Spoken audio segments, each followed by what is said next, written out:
Katapatan ng 3 estudyante sa Lipa City, Batangas, hinangaan matapos isauli ang napulot na wallet. Tunghayan sa report.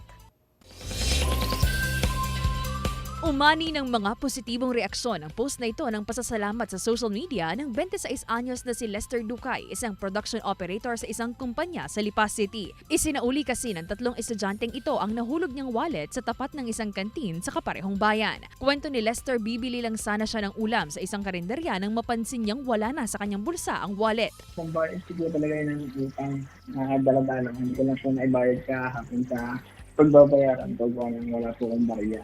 Bibili lang po sana ako ng ulam. Kala ko po, dala ko yung wallet ko, wala pala sa bulsa ko. Sa CCTV nakuha sa isang kainan, makikita ang pagdaan ni Lester. Nasa bulsa ang kanyang kaliwang kamay at pagtanggal niya ng kamay sa bulsa, dito na nahulog ang pitaka. Ilang minuto pa ang nakalipas, dumaan ang 3 estudyanteng sina Carl, Cedric at Hans at napansin ang wallet. Kaagad nila itong pinulot at tiningnan ang loob ng pitaka. Tumingin sa paligid ang mga estudyante at pumasok sa loob ng kainan. Dito ay pinagbigay alam nila sa isang tauhan ang napulot na wallet. Isoli po sa may-ari kasi sayang din naman po kung mawawala. Pinaghirapan din po kasi nun. Nakita ko pa rin po na may CCTV, di niya ko agad sinugod. Baka po dito bumili, inaisipan ko po dalhin dito para ipagtanong din po.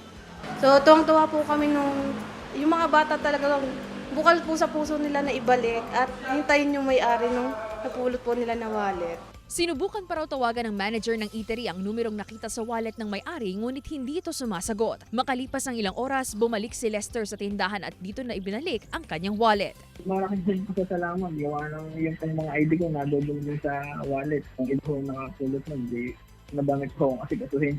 Abala pa rin po. Kaya napakalaking salamat po yung nakabalik. Isang aral din daw para kay Lester na ingatan ang mga personal na gamit upang hindi na maulit ang insidente. Para naman sa 14 anyos na si Hans, hindi na sila nagdalawang isip na ipagtanong o ibalik ang wallet dahil ito raw ang turo ng kanilang mga magulang. Opo, naging turo po nila to dahil para na rin po sa mabuting asal ganun. Tapos naisip ko din po na kawawa din po yung pamilya niya dahil doon ganun po. Denise Abante para sa Mornings with GMA Regional TV.